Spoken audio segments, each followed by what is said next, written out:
A locked chapel on Christmas Eve, a dead man before the altar, and snow without a single footprint. An impossible murder awaits. Dr. Gideon Fell's unraveling. Where are you listening from? Let's tell me in the comment. Snow had fallen thick upon the Hampshire Downs that Christmas Eve, muting the world into a pale hush. The country lanes were swallowed in white, the trees hung heavy with glittering frost, and the little village of Fenchurch Hollow glowed like a postcard of serenity. Yet, serenity, as Dr. Gideon Fell once remarked, is a deceptive mask for evil.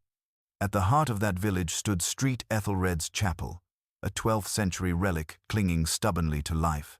Its small bell tower rose like a dark finger against the snow, and its interior smelled of old oak, candle wax, and centuries of faith. On that night, the place had been locked from within for the annual midnight illumination, a local custom wherein the rector and a handful of parishioners lit candles at each window in solemn remembrance of a tragedy long past the fire of 1786 that had nearly destroyed the church. But when the chapel was opened the next morning, what they found turned the holy hush into horror. Inside, Sir Basil Hargreaves, philanthropist, collector of curiosities, and patron of the chapel's restoration, lay dead before the altar. The snow outside was unbroken, the only door was still bolted from within, and the stained glass windows, rimed with frost, were intact. A single candle stood burning on the altar rail, its wax having dripped into the shape of what the villagers later called the Weeping Angel. There was no weapon, no footprints, no sign of entry or escape, only the bitter cold and that single trembling flame.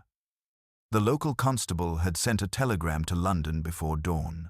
By mid-morning, Superintendent Hadley of Scotland Yard was on the train, fuming into his muffler and glaring at the fogged window. I, merely a friend, and sometime chronicler of his investigations, had joined him for what I thought would be a quiet Christmas holiday in the countryside. It was anything but quiet. "Locked from the inside, you say?" Hadley muttered, thumbing the message again. No key missing, no second door, and the body right before the altar, knife wound to the chest, clean as surgery. "Yes," I said, reading over his shoulder. "It says, no sign of struggle, too. Perhaps suicide? Suicide with a wound in the back?" Hadley snorted. "And bolt the door after?" "Bah." Outside, the train whistle shrieked as we approached Winchester. The snow still fell, flakes thick as feathers. The countryside gleamed white under a pewter sky. It might have been a Christmas card if not for that candle and that corpse. When we reached the little station, a familiar figure awaited us on the platform. A vast man in an enormous Inverness cape, his shovel hat pulled low, leaning upon a cane carved like a serpent. Steam from the engine wreathed him like smoke, and his ruddy face broke into a grin that was both genial and alarming. "Hadley, my dear fellow," he boomed, his voice echoing over the platform. "And our good chronicler, eh? Welcome to the realm of paradox. I trust you've brought your wits and your mittens, for the devil's had his Christmas here. Dr. Gideon Fell, scholar of the impossible, collector of legends, and, when so inclined, the very hammer of mystery itself." Hadley sighed. "Fell, don't tell me you've been here since dawn." "Since breakfast," bellowed Fell, thumping his cane. "The rector's wife makes a sausage fit for a king, and the good Lord knows the yard sends me too little excitement these days. Come, my boy, the scene awaits, and mark me, there's a trick in it that would make a medieval conjurer blush." As our carriage jolted toward Fenchurch Hollow, the old scholar's eyes twinkled behind his spectacles. Between jovial wheezes and coughs, he launched into a monologue about ritual candles and Victorian stage magic, about how illusionists once made flames appear to float in locked glass boxes by means of mirrors and refracted light. He laughed thunderously at his own anecdote. I thought it merely his usual rambling. I was wrong, of course, for that talk of light and reflection, as I later learned, was the first clue, the faint glimmer in a labyrinth of snow and silence that would come to be known throughout the county and beyond as the case of the frozen chapel. The road into Fenchurch Hollow narrowed to a tunnel of white, hedges burdened with snow and hollyberries like tiny coals set to smoulder. Our driver cursed the drifts and urged the horse on. The animal's breath steamed in the air. Street. Ethelred's rose from the village like a ship locked fast in ice, its squat Norman tower frosted to the merlons, and its windows glazed to opacity. A small knot of villagers stood miserably about the lychgate, stamping to keep warm and speaking in the hushed, eager tones with which people discuss a scandal in holy ground. Superintendent Hadley showed his card. The vicar, the Reverend Popham, a mild man whose nose looked perpetually pinched by cold and conscience, led us through. Dr. Fell came last, filling the gate with his cloak and cane, booming a wordless greeting that somehow suggested roast beef and thunder. The south door of the chapel was a heavy slab of oak, banded with iron. A slit of a hagioscope to the side gave on a smear of coloured glass. The verger, Mrs. Vale, grey and stiff as a metronome, indicated the iron stanchions. "Bolted, sir, and locked besides. When we forced it this morning, it took 3 men. The bar was on. We examined the hardware in place. Someone had restored it after entry. The bar, a solid oak beam with iron caps, slid into sockets let deep into the stone. Above it, a mortise lock with a large warded key. On a nail just within hung the key itself, big as a child's hand.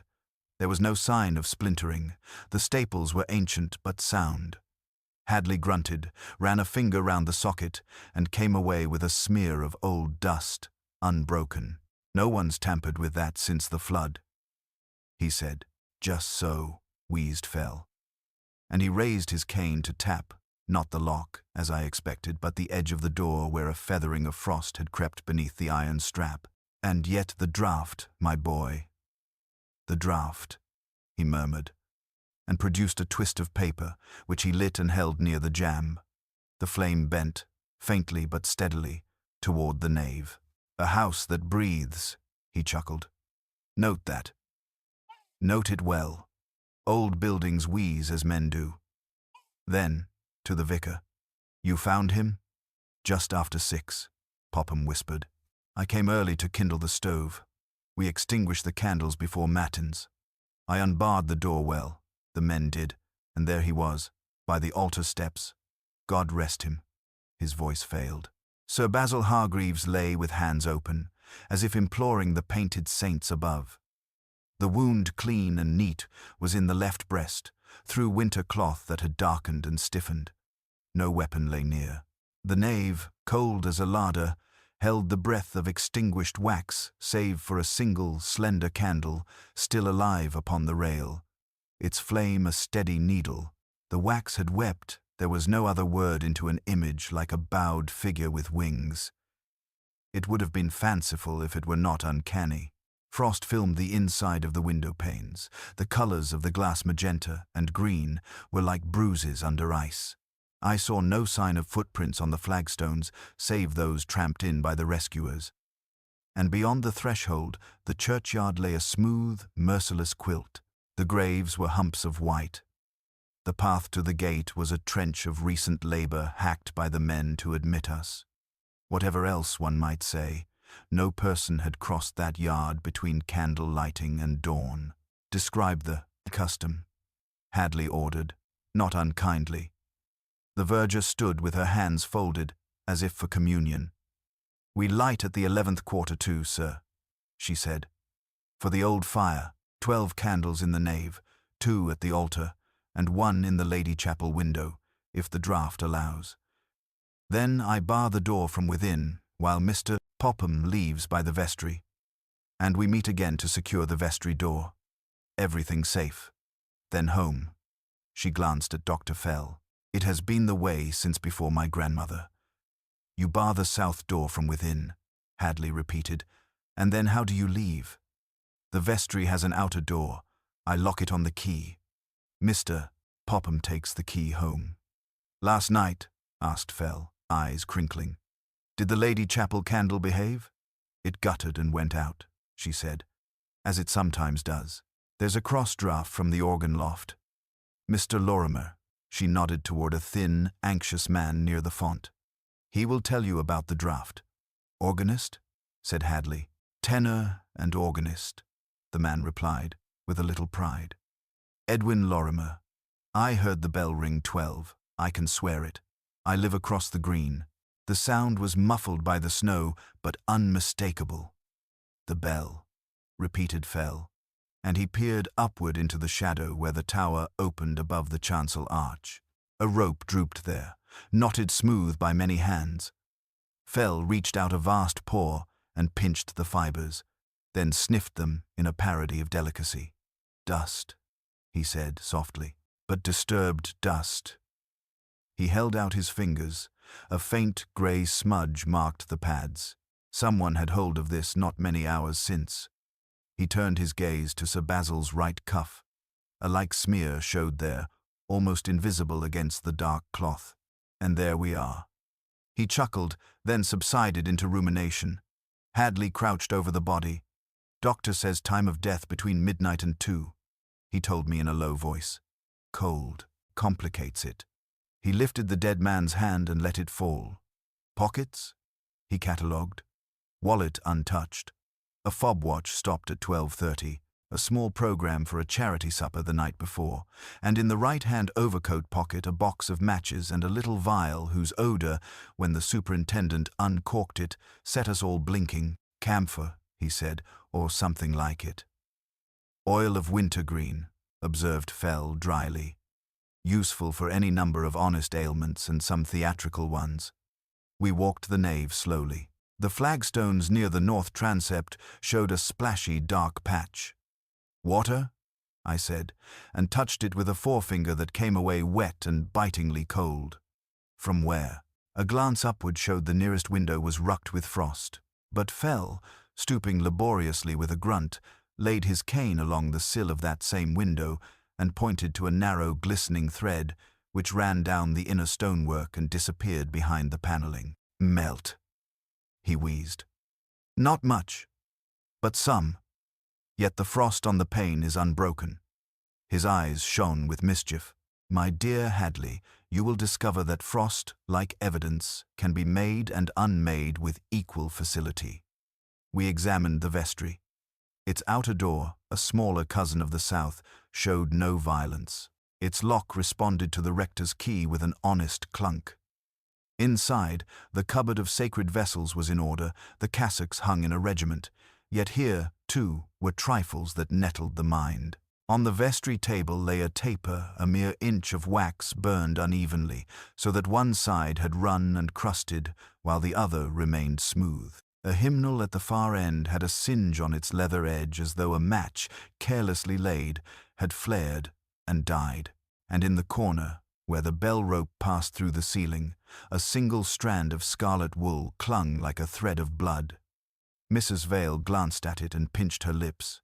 Miss Clara's scarf is scarlet, she said, and instantly looked penitent.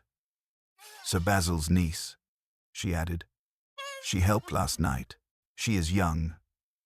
Who else was present? Hadley asked. The rector and me, said Mrs. Vale. Mr. Lorimer to see to the organ. Mr. Dackett from the museum in Winchester. Sir Basil invited him to admire the restoration, and Miss Clara. Mr. Dackett left at 11:30. I saw him cross the green. The rest of us finished striking the matches at 20 to 12. Sir Basil remained to say a prayer. Mr. Popham and I barred the south door. Then Mr. Popham went to the vestry, and I followed. He locked us both out. We walked home together along the lane. No one else abroad. Snow was coming on steady by then. Dackett? Said Hadley. The antiquary? Curator. Lorimer corrected, with an air of injured scholarship. There was some friendly disagreement last week between him and Sir Basil regarding the provenance of a 13th-century processional cross. Sir Basil had acquired it cheaply. Mr. Dackett believes it alone gone astray. But that is academic. Academics, said Hadley, sometimes cut throats. He gestured to the altar rail. This candle, how long should it have burned? Till 3 or 4, said Mrs. Vale helplessly. They are good wax. That one, though, is a cathedral taper.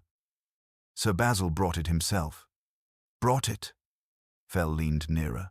The wick had mushroomed, and there was a peculiar ridge in the drip that formed the angel's bowed head, as though the candle had once slanted and been righted. He roared softly, which is a feat only Dr. Fell can perform. My children, note the timepiece in wax. Candles tell the most honest lies in the world. From outside the tower, a gust hustled round the angle and sighed under the eaves. The flame on the altar scarcely trembled. Yet when Fell struck a match and held it near the north transept, the flame flickered hard toward the Lady Chapel. He smiled, almost tenderly. A choir of draughts, each with its own note, he said, and someone played them last night with more skill than charity. We were not permitted to linger over the body.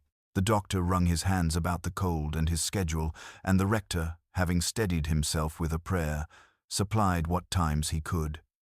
He and Mrs. Vale had left together at 5 minutes to 12. Lorimer claimed to have crossed the green at the quarter hour after checking the organ bellows. Miss Clara, flustered, said she departed about the same time, but could not swear to the minute. And Sir Basil? He had declared he would make certain the altar candles were set in their sockets and would lock everything down tight as a money-lender before leaving by the vestry. The vicar thought he heard the bell at midnight. The organist insisted he heard it again at past.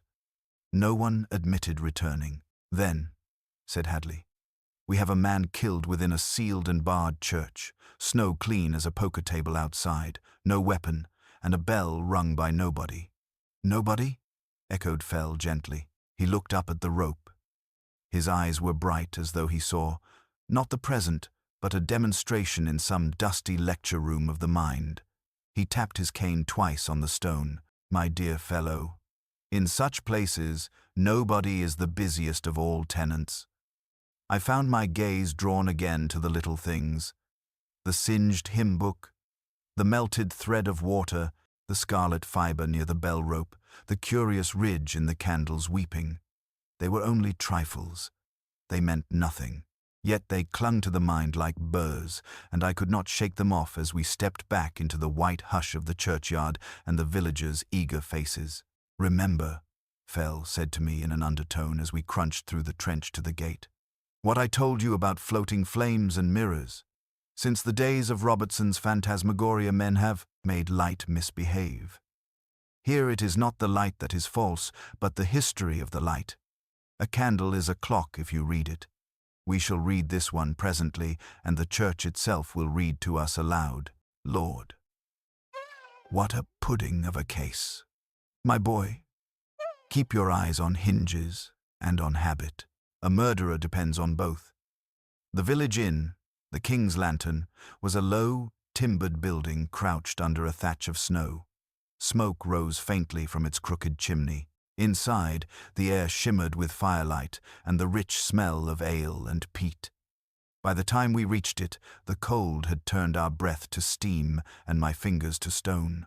Fell, however, seemed immune, rubbing his hands with cheerful ferocity and calling for a pot of mulled wine strong enough to melt the 10 Commandments. We sat before the hearth, while Hadley, ever practical, spread his notes upon the table. There's too much contradiction in the Times, he said. Everyone saw the church locked at midnight, yet the man dies after 12. The snow tells us no one entered or left. Then how the devil was it done? Fell leaned back, wheezing laughter that shook his bulk. Ah, my dear Hadley, the devil has been accused of many crimes, but never of patience. And patience cold, measured. Human patience is what you have here. Think of the scene. Candles, frost, a bell that rings when no hand pulls the rope, a church that breathes when the night is still. What you call contradiction is simply harmony misunderstood. Hadley shot me a look that meant, here we go again. Then perhaps you'll tell me, he said dryly, how Sir Basil stabbed himself in the back and bolted the door after. Tut, tut, don't rush. Let us first arrange our dramatis personae, Fell said, tapping his cane against the floor. Each one must play his part in this midnight charade. He began listing them with relish. The rector pious, nervous, terrified of scandal. The verger methodical, a woman who worships routine. The organist artistic temperament, keen ears for every sound. The niece youthful sentiment, red scarf. And the curator our outsider, proud of knowledge, jealous of credit. Add to them one Sir Basil, collector of relics and secrets.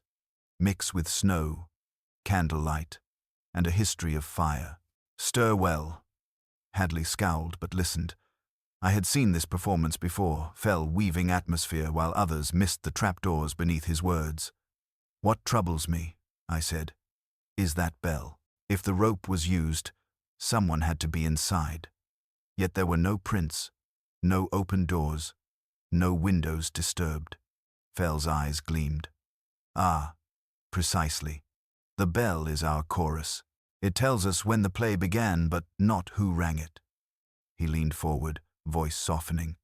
My boy, do you recall the dust on the rope and the mark on Sir Basil's cuff? Those are not the marks of a man who rang a bell. They are the marks of a man who seized something after it had moved. Hadley frowned. You think the killer pulled the rope from the tower? I think, said Fell, that something was pulled, and not necessarily by the living. The inn door creaked open, letting in a flurry of snow. Miss Clara Hargreaves entered, wrapped in dark blue, her cheeks pale as the frost outside. Her eyes, wide and frightened, searched the room until they found us. Superintendent Hadley? She asked, softly. They told me you were here. There's something I must show you. She drew from her muff a folded scrap of vellum, old and brittle, stamped with the faded seal of Street Ethelreds. I found it among my uncle's papers, she said. It mentions the fire of 1786 and a mechanism in the bell tower that was never removed. Hadley glanced sharply at Fell, who gave a slow nod. A mechanism, he repeated. By heaven, if that is true, then our murderer has played not with fire, but with echoes. Miss Clara trembled. I swear I know nothing of this, but there's more. Last night, before the lighting, Uncle spoke to me privately. He said the chapel hid a secret atonement, that the candles were not lit for remembrance, but for forgiveness. He looked frightened. The wind outside howled against the shutters. The fire crackled and hissed. Fell rose ponderously, his cane tapping once against the flagstones. Forgiveness, my dear? Then someone feared damnation. Tell me who else heard that bell ring at 12:30. Mr. Lorimer, she whispered. He swore he did. But I didn't. I heard nothing. Fell's gaze grew distant. That, my dear, is the most significant silence in Hampshire. He turned toward the door. Hadley, we go back to the chapel. Tonight, before the frost lies twice. There is a ghost in that bell tower, and it wears no sheet. We left the inn before dusk, when the last bruised light bled over the hills and the snow took on a faint lavender glow. The wind had dropped, leaving the world terribly still. In that stillness, even the sound of our boots crunching the ice seemed sacrilegious.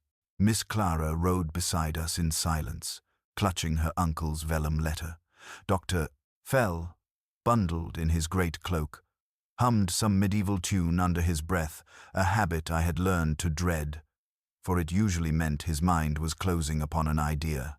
When the chapel came into view, its black tower against the indigo sky looked less like a place of worship and more like a watchman keeping guard over the dead.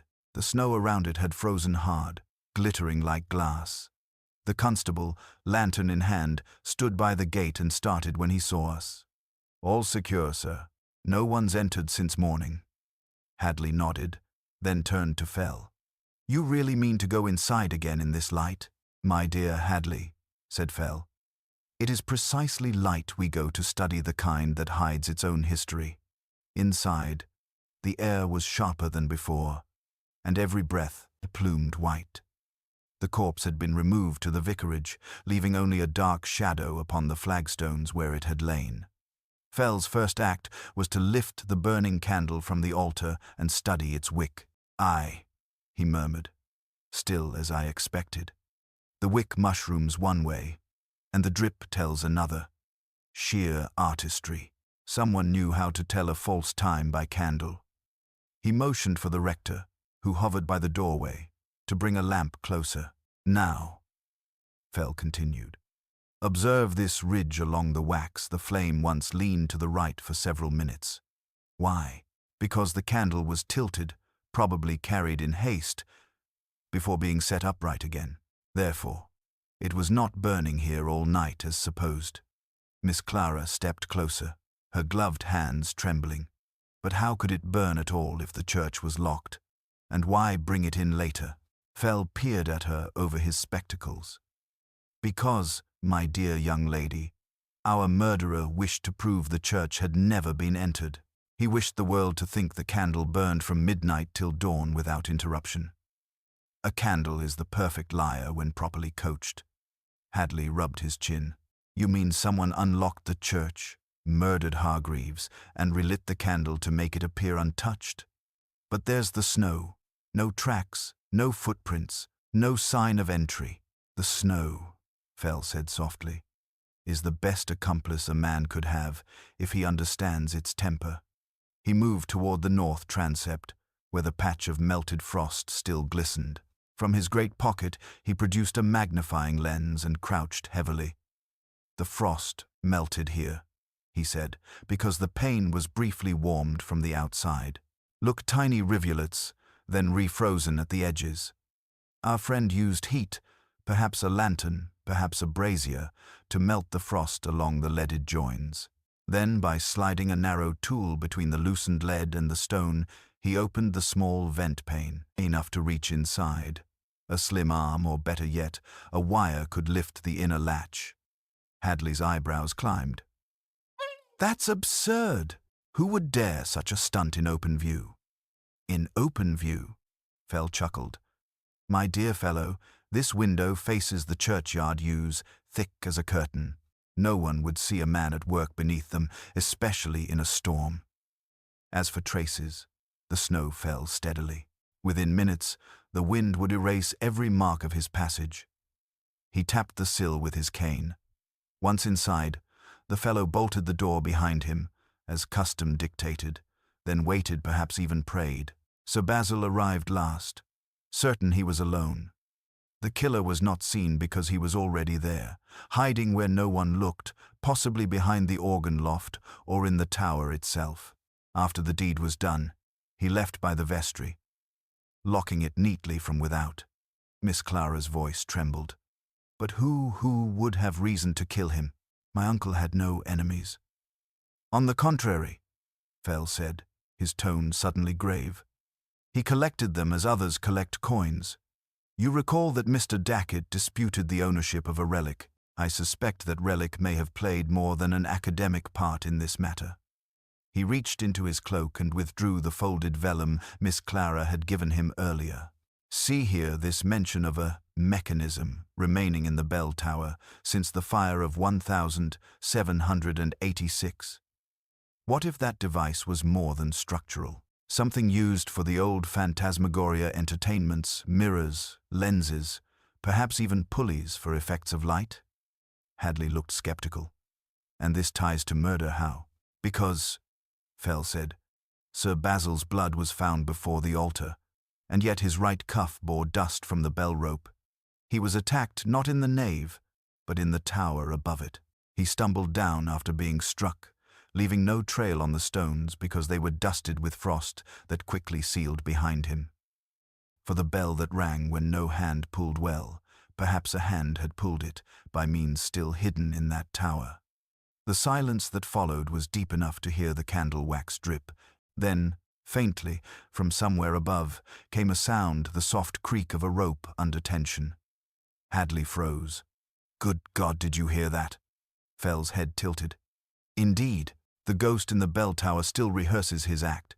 He straightened, face set with resolve. "We go up, Hadley. Now, before he takes his final bow."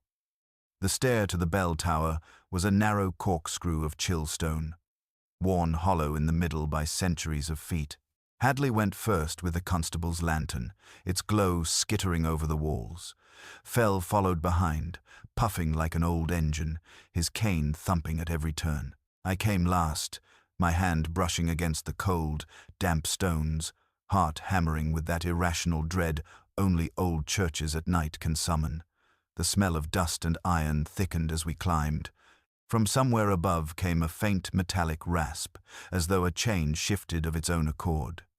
When we reached the belfry, the air was colder still, the wind whispering through the louvres in mournful tones. The great bell hung motionless in its frame, a monstrous dark shape with frost silvering its rim. The rope dangled through the floor like a single nerve leading down into the nave. The lantern light flickered upon piles of rotted timber, rusted tools, and cobwebs so thick they looked like gauze curtains. Hadley swung the lantern in a slow arc. "No one here," he said, "and yet something moved. Moved or pretended to move," murmured Fell. He bent, holding the lantern close to the floor. "Look here, my boy. Dust, deep as talcum. But these streaks are new." He traced a gloved finger through two faint lines that ran parallel across the boards to the wall behind the bell's beam. Something heavy was dragged here, and recently. We heaved aside a small timber, revealing a square of planks set more tightly than the rest. Fell tapped it with his cane. It gave a hollow thud. "A false flooring," he said. "By the Lord, they do keep their traditions well in Fenchurch Hollow. This must be part of the old mechanism our vellum spoke of." With effort, Hadley pried it open, revealing a small iron apparatus beneath a system of pulleys and a coiled spring attached to a secondary rope wound through the bell frame. Fell's eyes glittered. "You see? A relic of 18th century stagecraft. The fire of '86 didn't destroy this after all. The old rector must have used it for those lantern shows, ghostly bells ringing by themselves, while a phantasm glowed upon the wall." Hadley frowned. "Then last night's bell was rung by this contraption? Not by ghosts?" "At any rate," said Fell. "But consider someone had to set the spring. It was released, perhaps by a weight or a flame." He knelt ponderously, pointing to a charred wick end caught in one of the pulleys. "Here's our fuse. Light it, and in 30 minutes, more or less, the spring triggers and the bell tolls.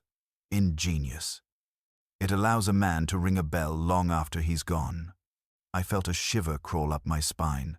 Then Sir Basil might have been alone when the bell rang. "Alone," Fell echoed, "and deceived. Picture it, my dear boy. He kneels in the dark chapel, believing himself safe. The candle burns falsely, the snow hides the tracks, and above him the clock of his death begins to count."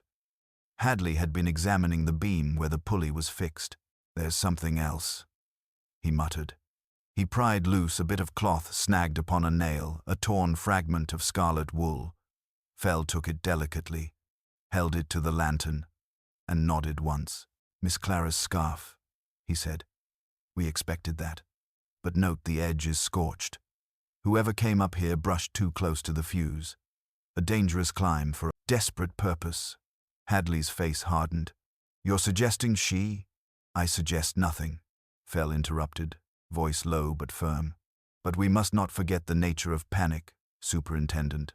Innocence often leaves the brightest trail." The wind rose suddenly, moaning through the louvres. The bell quivered faintly, its deep tone murmuring like a sigh. Then something clattered across the boards, a small brass object spinning to rest near my boot. I bent to pick it up. It was a matchbox, finely made, engraved with initials, E.L. Hadley gave a grim nod. "Edwin Lorimer," he said. "The organist." Fell smiled faintly. "Music and mechanism often go hand in hand, and you remember his claim he heard the bell twice, once at midnight and again at 1:30. He would have known its tone better than anyone." We descended in silence, the bell's shadow following us down like a pendulum. When we reached the nave again, Fell paused before the altar, gazing at the melted candle. "The key," he said softly. Lies in timing. The murderer counted on us, believing the sound proved the time. But bells, like light, can deceive. Hadley pocketed the matchbox. We'll speak to Lorimer at once. Fell chuckled. Yes, but gently.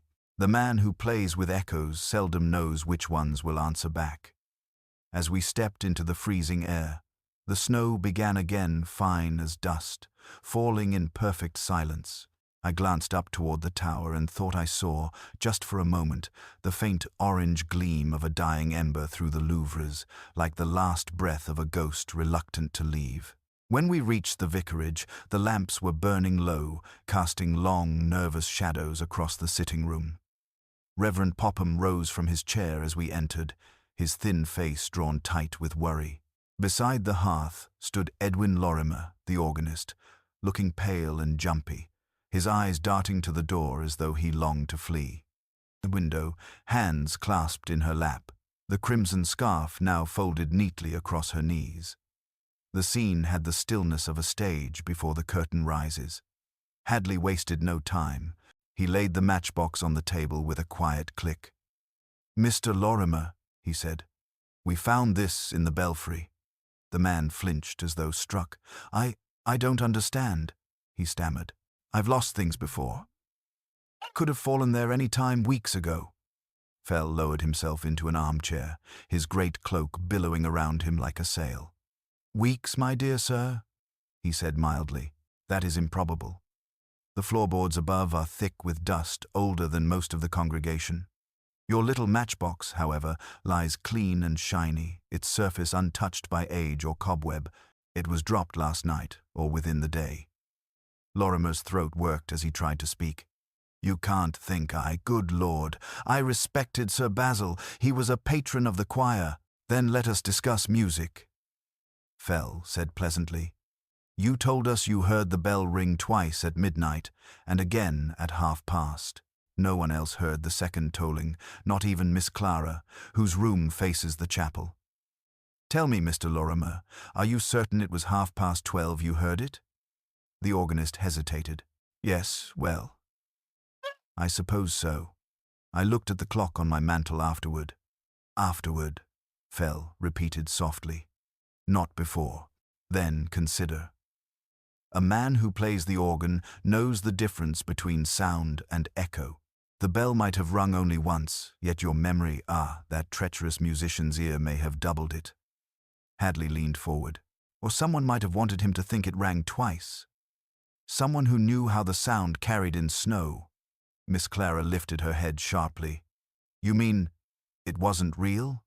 Fell smiled at her. "Real, my dear, is a slippery word. A bell struck by mechanism is as real as one rung by hand. But the time it claims to ring may be a lie. A spring and a fuse can make the past and present dance together, if set by clever fingers." The rector gave a strangled sigh. "This is blasphemous," he whispered, "to use the house of God for such contrivance." "Blasphemy," said Fell, "is not confined to pulpits. But tell me, Reverend, was Sir Basil alone in possessing a key to the vestry?" The rector wrung his hands. "He had one. Yes, I keep the other. And both accounted for? Mine has never left my possession." Miss Clara spoke suddenly, voice trembling. "Uncle kept his on a chain with his watch." Hadley nodded grimly. "The watch we found stopped at 12:30. A silence fell. Only the ticking of the vicar's clock filled the air, steady and inexorable. Then Fell broke it with a sigh that sounded almost sorrowful. "It grows plainer. Someone adjusted that watch to make us believe the death occurred when the bell rang. But the real time was earlier, perhaps before midnight, while the snow still fell thick enough to bury all trace." Lorimer looked from one to another, his face slick with sweat. You can't prove any of this. I left the church at 12:15. The rector saw me go." "Indeed," Fell said. "Yet you might have returned. The Lady Chapel window, its latch could be reached from outside by anyone slender enough to squeeze through the yew branches. You know those grounds as well as anyone. And you, unlike most men, have reason to use matches in a dark place. Organists are accustomed to relighting candles when they practice after hours." "I didn't kill him," Lorimer burst out. "Yes, I argued with Sir Basil about the cross, but I swear I left him alive. I went back to fetch my muffler, that's all. I must have dropped the matchbox then." Fell nodded slowly. "Ah, yes, the old tale of the forgotten muffler.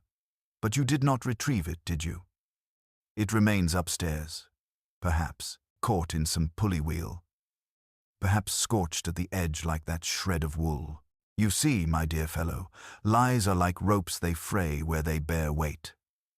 Hadley's jaw tightened. "You'll come with us, Mr. Lorimer. We'll hear the rest at the station." But Fell raised a hand. "No, Hadley. Let him be. For the moment. We have not yet heard the church's last sermon. There is one thing more I must see before the night ends, the Lady Chapel itself. For I believe," he added, eyes gleaming behind his spectacles, "our murderer left behind a reflection, quite literally, that will tell us who stood before that candle when the deed was done." The room stirred uneasily. Miss Clara looked from Fell to the darkened window as though fearing what might stare back. Outside, the snow whispered against the panes, and somewhere distant, a single bell sounded soft, hollow, and very far away. We returned to Street Ethelred's not long after 10. The moon had risen, a pale coin behind streaks of cloud, and the snow had turned hard as marble beneath our boots. The village lay silent, every chimney dark, every window shuttered. It was the kind of cold that bites through wool and bone alike. Fell seemed invigorated by it. He strode ahead, his cane striking sparks from the ice, his cloak ballooning like a black sail. Behind him, Hadley muttered that we'd all catch pneumonia before the murderer did. Inside the chapel, our breath clouded the air like smoke. The candle on the altar had been replaced, its wax untouched. The shadows clustered thick around the chancel arch, and the silence was so deep it seemed to hum.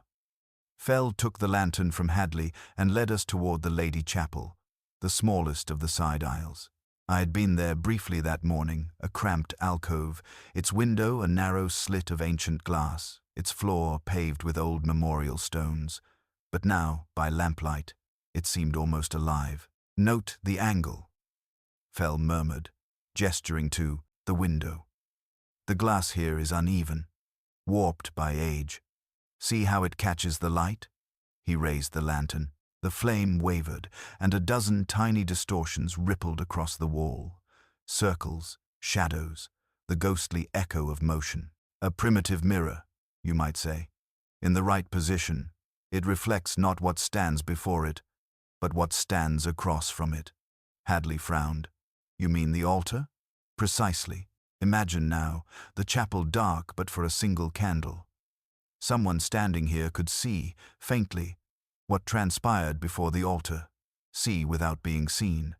The murderer chose this place well. He could watch Sir Basil approach, kneel, and never fear discovery." I felt a chill crawl up my neck. The thought of a killer standing silently in that cramped corner, his breath held as he watched the doomed man pray, made the church feel smaller, suffocating. Fell turned slowly, studying the floor. He crouched, his joints creaking, and touched the flagstone nearest the wall. "Here," he said softly. "Wax drippings. A second candle, smaller, stood here for light. Note also the soot on the sill. Someone leaned a lantern there.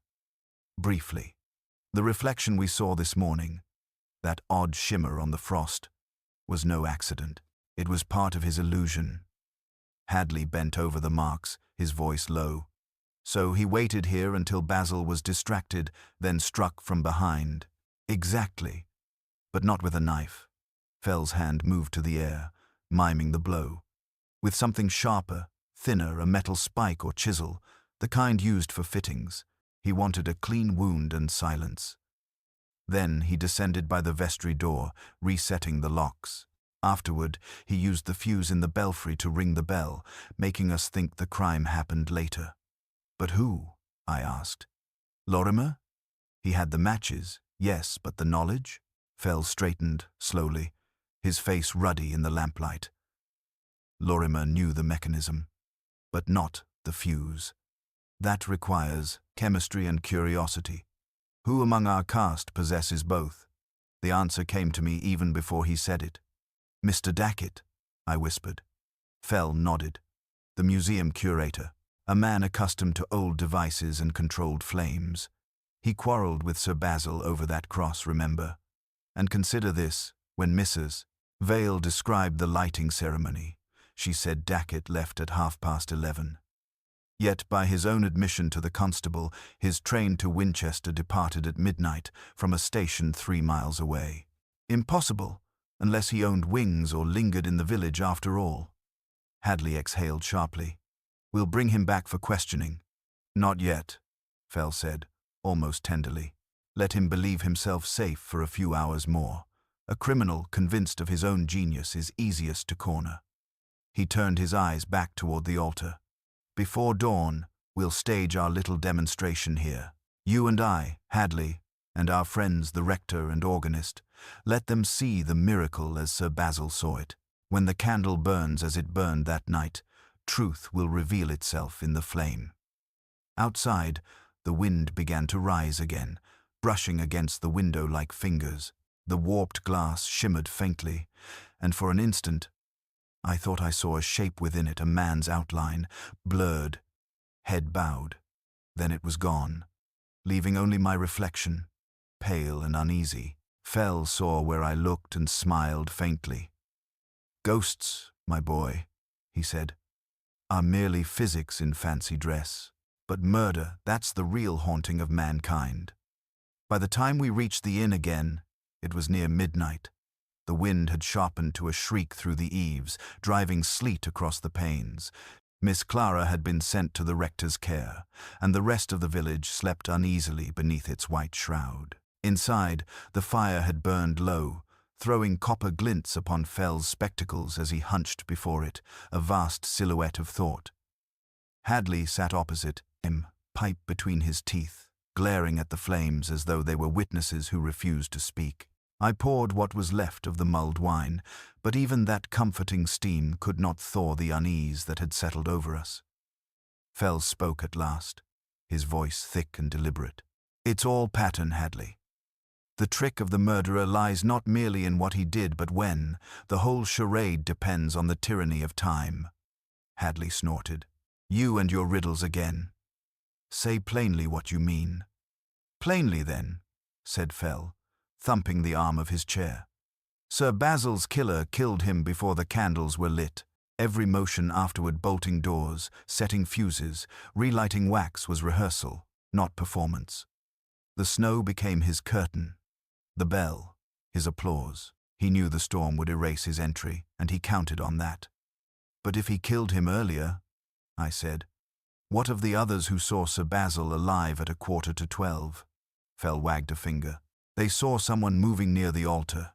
Yes, but through frosted glass, by candlelight. A coat, a gesture, a shadow might suffice. You recall, the rector said the Lady Chapel candle guttered and went out. In that moment, our watcher saw not a man alive, but the ghostly image reflected from his own light in the warped window. Hadley leaned forward, eyes narrowing. Then the killer staged a phantom of the victim lit from one side, hidden by the frost. And everyone assumed Sir Basil was still there, when in truth he lay dead. That's the game, eh? Fell grinned. My dear fellow, you should have taken up conjuring. Yes, that's the essence. He killed, relit, reflected, and departed. Only one mistake spoilt the perfection, his reliance on the mechanism in the belfry. Had it failed, we might never have guessed the time at all. The clock in the passage struck 1, and Fell hauled himself upright with a groan. Enough theorizing. We'll show it in practice come morning. But first, Hadley, send for Dackett quietly. Tell him we require his scholarly advice about the chapel fittings. He'll come running to boast. And bring Lorimer too. Poor devil, he deserves to see the shadow that nearly hanged him. Hadley grunted assent and left for the telegraph office. I lingered, uneasy, as Fell moved to the window and peered out into the frozen square. "Do you believe he'll come?" I asked. "Oh, he'll come," Fell murmured. "Pride walks faster than guilt, and I should like him in the church when the bell tolls once more." He turned back toward the fire, his face ruddy with reflected light, his eyes small but fierce behind the lenses. "You see, my boy, men who worship objects forget the one thing they cannot collect: time itself. And our friend Dackett tried to own it for one night, to stretch it like taffy between two bells. But time, like truth, always snaps back." When dawn broke, gray and soundless, frost filmed the windows anew, and the air had that brittle stillness peculiar to the hour before sunrise. The constable had brought Dackett, who arrived muffled in a greatcoat, his pince-nez glittering, his manner briskly indignant. "Really, Superintendent, this is most irregular," he protested. "Dragging me into this business when the matter is clearly settled, an unfortunate accident or suicide." "Spare your indignation," Hadley said curtly. "Doctor, Fell has an experiment to conduct, and you, sir, are essential to it." Fell bowed mockingly. "Think of it as a museum demonstration, my dear Dackett. You, the custodian of relics, and we, humble spectators." He motioned toward the altar. The church seemed darker than before, though daylight had begun to sift through the frost. "We shall now reconstruct the scene," he said. "One candle here, as Sir Basil placed it. One lantern there, on the Lady Chapel sill. Watch carefully, all of you." The little yellow tongue wavered, and at once the warped glass began to shimmer. A dim figure took shape upon the wall, a man's outline kneeling at the rail, head bowed. Miss Clara gasped softly. Even I, knowing it to be trickery, felt my skin prickle. Fell's voice rolled through the nave like distant thunder. "That, gentlemen, is the murderer's miracle." He stood in shadow and watched his own reflection move, thinking it the ghost of his victim. But there lies the irony: he deceived even himself. For the reflection proves not who was alive, but who was there to cast it. And when the candle tilted, it burned his sleeve, the scarlet wool we found in the belfry. Dackett's face drained of color. His pince-nez slipped. His mouth opened, but no sound came. The lantern flame trembled as though shuddering in sympathy. Fell took one ponderous step forward, eyes gleaming. "Sir Basil discovered your fraud, didn't he? That the cross you sold him was no relic, but a clever forgery. You feared exposure, disgrace, ruin, so you turned to stagecraft, your old passion, and contrived this neat impossibility. You murdered him before the ceremony, set your candle and fuse, and vanished into the snow, believing yourself untraceable." Dackett backed away, his breath fogging in the cold. "No, you can't prove." "Oh, but we can," said Fell softly. "Because your fuse, my dear fellow, burned longer than you planned. The mechanism in the tower, one of your own restorations, still bears your fingerprints." The bell above gave a faint groan, as though answering him, and Dackett gave a strangled cry. He turned toward the door, but Hadley's hand clamped down on his shoulder. Fell blew out the candle, plunging us into half-darkness. "And thus," he said, "ends the illusion. The church is cleansed, the snow keeps its silence, and the dead have their justice." For a moment, no one moved. The air inside, street, Ethelred's hung thick with frost and the weight of revelation. Dackett stood trembling beneath the bell rope, his face a parchment of panic. The light from the single surviving candle danced across his spectacles, making his eyes appear hollow. Hadley's grip tightened on his shoulder, but Fell merely watched, his great bulk silhouetted against the pale gleam of dawn seeping through the windows. "You're mad," Dackett whispered hoarsely. "All of you. You think I, an antiquarian, a man of scholarship, could commit such an outrage in a church? Nonsense! You've built a fantasy upon tricks of light and shadow." Fell smiled, not kindly. "Indeed, sir, and it is precisely through light and shadow that your fantasy collapses. Allow me one last experiment, if you please." He took up the lantern and set it once more upon the Lady Chapel sill. The reflection of the altar reappeared faintly on the wall, wavering like an image in disturbed water. Then Fell produced a small mirror from his pocket, something that looked absurdly delicate in his massive hand, and angled it toward the flame. "Observe," he said, "the principle of reversal. When the light shifts, so too does the ghost. See how the figure seems to kneel, then rise, an optical illusion. Yet on that night, Dackett, you made it seem that Sir Basil stood alive when in truth he lay dead at your feet." Dackett shook his head violently, sweat glistening along his temples. "You've no proof, none. What can reflection or wax tell you of guilt?" "The candle told me," Fell replied gravely. "It told me when it was moved, and when it burned at a slant. The wax ridge upon its side spoke of haste, of trembling fingers setting it upright again. And the ash on the windowsill spoke of your breath as you leaned close to adjust the lantern. The same ash that clings now to your cuff. Look there, Hadley." Hadley seized Dackett's wrist. Against the fabric of his coat, smudged faintly but unmistakably, was a dark streak of soot. Dackett's defiance cracked. His mouth opened, then closed. The bell above gave a faint metallic whine as the wind stirred through its housing. "You were clever," Fell continued, his tone almost paternal. "You meant to deceive with perfection. You took advantage of the ancient device in the tower, setting a fuse to ring the bell and establish your false hour. But your vanity betrayed you. You lingered to watch the effect, perhaps even to admire it, and in so doing, you left your mark." Dackett's knees seemed to fail him. He sagged against the pew, the echo of his collapse whispering through the nave. "He mocked me," he muttered, voice cracking. "Called me a fraud, a thief of saints. I only meant to frighten him, to shame him into silence. The spike, I didn't think it would." He stopped, covering his face with both hands. Hadley's jaw tightened. "You thought it would scare him into silence, did you?" It scared him, all right, to death. Outside, faint light crept along the snow, illuminating the colored glass until it glowed like bruised jewels. Dackett's confession hung in the air, mingling with the faint creak of the timbers and the whispering wind.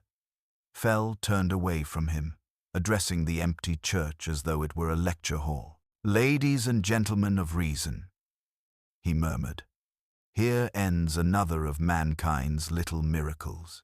The locked door, the untouched snow, the bell that tolled for the dead, all but the simplest tricks of timing and perception. There was no magic here, no devil's work, only a man's pride and an old toy of iron and rope." He looked to Hadley and nodded wearily.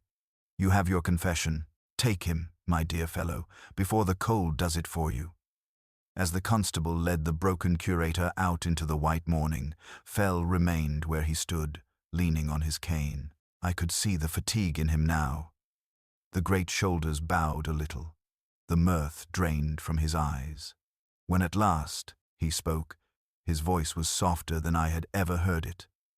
"There's always a candle at the heart of evil," he said. "A little flame that men feed with vanity or vengeance until it burns through sense itself. And afterward ash, only ash." We left the church together. The snow had stopped, and the world lay calm and colorless, the sun still hidden beyond a curtain of mist. Fell paused at the lich gate, turning to look back one last time at the tower and its silent bell. "Hadley," he said with a faint wheeze, "if ever they call me sentimental, remind them of this night. It isn't ghosts that haunt us, it's the lies we tell in candlelight." He gave a small, rumbling laugh that ended in a cough, then pulled his cloak tighter around him and stumped off toward the waiting carriage. The frost underfoot cracked like thin glass, and behind us, Street Ethelred's loomed serene once more, a frozen chapel keeping its secrets under snow. The carriage wheels broke the crusted snow with a sound like splintering glass as we rode back toward the station at dawn. The horizon was a dull pewter glow, and smoke from the village chimneys curled upward, slow and colorless, into the bitter air. Dackett sat slumped between Hadley and the constable, his wrists bound, his spectacles hanging crookedly from one ear. He looked less like a criminal than a man who had suddenly discovered the world contained no more mysteries for him to catalogue. Fell, across from him, seemed oddly subdued, the rhythmic tap of his cane against the carriage floor the only sound. I watched him from the corner of my eye, expecting the usual burst of jovial triumph after an impossible crime laid bare, but it never came. At last, Hadley spoke. "So that's the end of it then? No ghost, no miracle, just a petty scholar too clever by half." Fell stirred, his breath steaming in the cold. "Petty?" he echoed. "Perhaps. But clever, yes. Clever enough to understand that illusion is the last refuge of pride." He thought himself a conjurer of history, reshaping time to hide his guilt. Men have done worse for smaller delusions. Dackett lifted his head weakly. "You don't understand," he said hoarsely. "He ruined me. My name, my work, everything. I only meant to frighten him.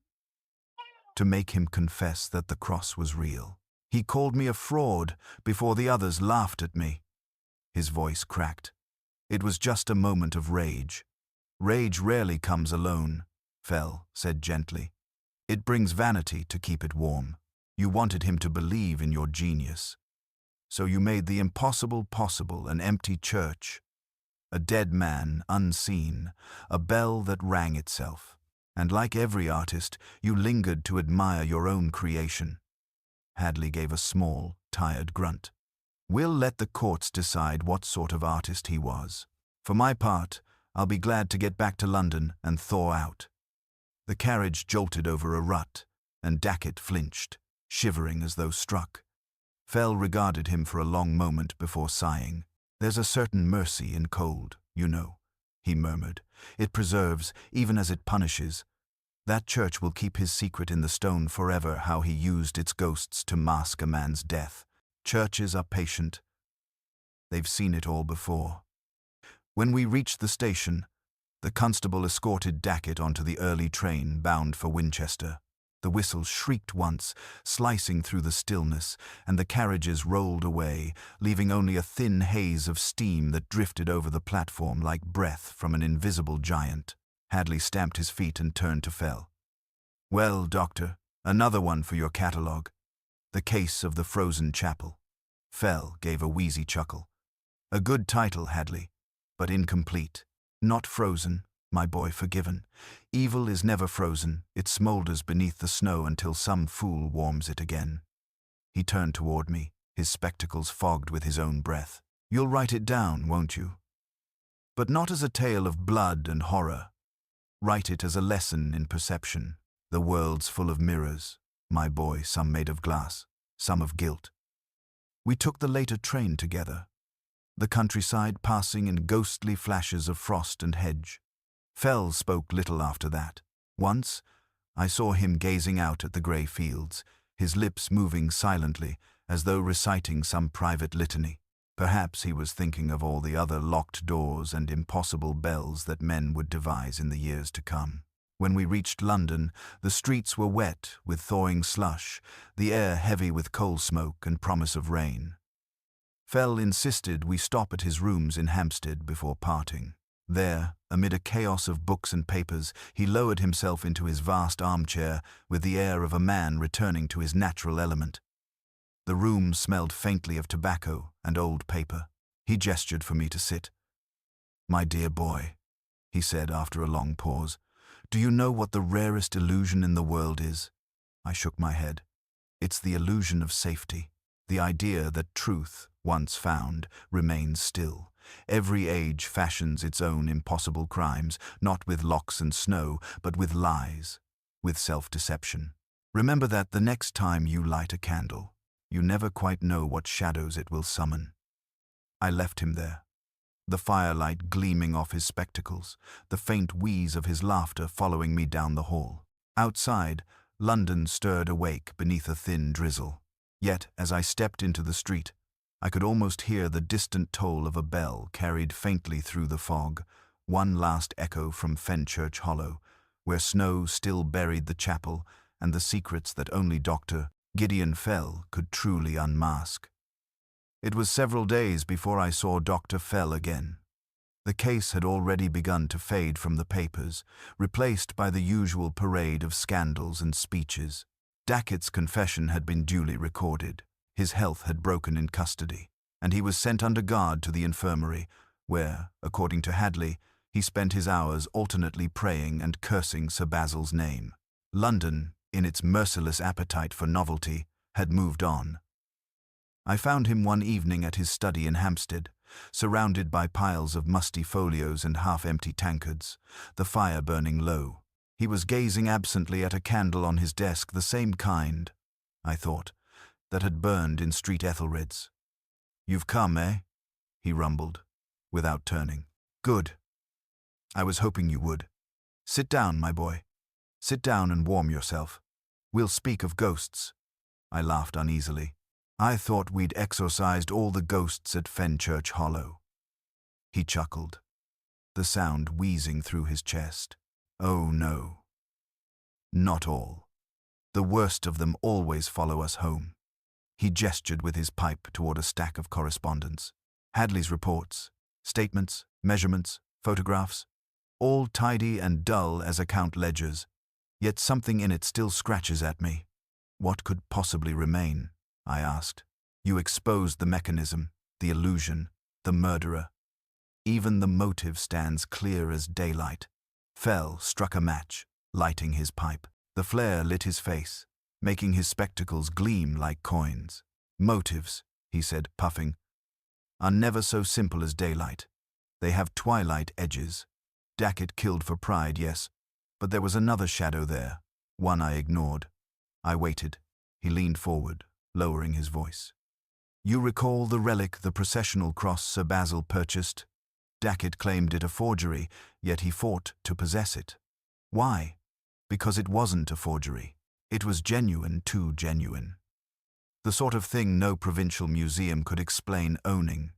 He must have stolen it years ago from a continental collection and replaced it with a copy.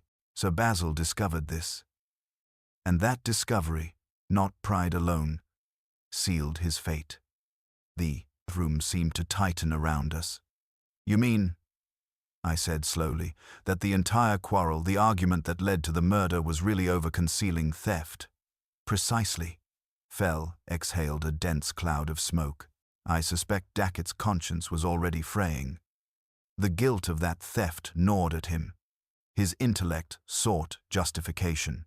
He told himself he was preserving history from lesser minds, when in truth he was hoarding it like a miser hoards gold. When Sir Basil threatened exposure, Dackett's vanity fused with desperation. Pride became fear. And fear, my boy, is the match that lights any powder keg." I thought of the curator's ashen face, the trembling hands, the bewildered protest that it had been only a moment's rage. It fit too well. "Then, even his confession was incomplete," I murmured. "As confessions usually are," said Fell. "He told us the truth of the act, but not the truth of the soul. That, I fear, lies deeper than any court can dig." The fire popped, and a spark leapt onto the rug. Fell stooped, crushing it absently under his heel. "Do you know what haunts me about that church?" he said. "Not the crime, not the trick of the candle or the rope. It's the silence afterward. The villagers still go there to light their candles, whispering that the flame burns differently now, as though it remembers. And perhaps it does. Old buildings keep memory in their stones. They are like mirrors, what we do before them never quite fades." Outside, rain tapped gently against the panes. I felt a peculiar chill despite the warmth of the room. "You sound as though you think the chapel itself judged him," I said. Fell gave one of his great booming laughs, though it lacked its usual merriment. "Judgment? No. Only reflection. The murderer used light to disguise truth. In the end, that same light revealed him. Nature loves her little jokes." He drained his tankard and set it aside with a sigh. "Still, I wonder whether men will ever stop trying to outwit their own consciences. You can lock a door, bolt it, bar it, but the mind always finds a window open." He rose, crossing to the mantel where a fresh candle waited. He lit it from the dying stub and watched the flame steady itself. "There," he said softly. "A new beginning, born from the old. The lesson of the Christmas candle, eh? That even in darkness, light endures, but it must be honest light."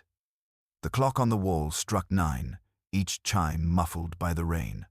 I rose to leave, but Fell stopped me with a gesture. "When you write this one, my boy, remember, miracles and murder are cousins. Both depend on faith, and both collapse the moment you look too closely. That is why truth, though duller, is the only magic worth keeping." As I stepped into the wet street, the fog rolling off the heath seemed almost silver in the lamplight. Behind me, in the glow of his window, Fell's silhouette bent over his books, steady and immense, like a watchman guarding the last flicker of reason in a world forever tempted by illusion. 2 nights later, the fog lay thick over London, softening the gaslights and muffling the wheels of the passing hansoms. I had gone to bed early, but sleep refused me. Some vague unrest, born perhaps from Dr. Fell's words about the silence that follows evil, gnawed at my thoughts. I tossed restlessly, until a sharp rapping at the door below startled me upright. The street bell clanged once. I threw on my coat and went down. A messenger boy stood dripping in the vestibule, clutching a note sealed in red wax. "From Dr. Fell, sir," he said, his breath steaming in the cold. I tore it open at once. The writing was enormous, sprawling, and unmistakable. "Come at once. Urgent matter concerning Fenchurch Hollow. Bring your wits and your umbrella. G. F." Within the hour I was rattling through the soaked streets in a cab bound for Hampstead. Fell's house loomed from the fog, like a galleon adrift in another world. He opened the door himself, his bulk filling the frame, his eyes glittering with that peculiar excitement I had learned to dread. "Ah, my boy," he boomed, "you've not lost your punctuality, thank heaven. There's more in this candle business than even I guessed. Sit down. No, don't take off your coat, you'll need it again presently." I followed him into his study. Papers littered every surface, but among them lay a single photograph. Recently developed, the edges still damp. It showed the interior of Street Ethelred's, the Lady Chapel in the background, the warped window shining faintly under daylight. Fell jabbed it with his pipe. "This, my dear fellow, was taken yesterday by the rector's nephew. He swears it was untouched. Do you see that?" I leaned closer. In the reflection on the ancient glass, faint but distinct, was the shape of a cross, a long, narrow shadow reaching upward, almost spectral. "The relic?" I breathed. "The very one," said Fell grimly. "Except it shouldn't be there. The cross was removed to the vestry after the murder, locked in an iron case. Yet here it stands, as though still at the altar. Reflection? Coincidence? I think not." He thrust his arms into his overcoat and seized his cane. "Hadley wired this morning. Dackett is dead. Heart failure or so the infirmary claims. But before dying, he raved about fire and light and—" Fell paused, his voice lowering a man in the chapel window. "We're going down tonight." We arrived at Fenchurch Hollow just after midnight. The village slept under a blanket of mist, the snow melted into grey slush.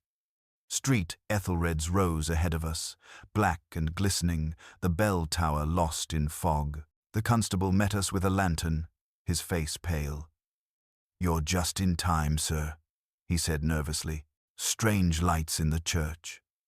The rector's too frightened to go in." Fell took the lantern without comment and led the way through the gate. The door creaked open to his touch. Inside, the air was damp and cold as a cellar. A single candle burned on the altar, though no one had lit it. Its flame guttered, casting a trembling glow that filled the nave with restless shadows. Fell moved forward slowly, his cane tapping on the stones. "There's someone here," I whispered. "Not someone," he murmured. "Something." As we reached the chancel, I saw it, the cross. It stood upright before the altar, its gilded edges catching the candlelight. Yet when Fell's lantern flared brighter, the shadow on the window behind it moved.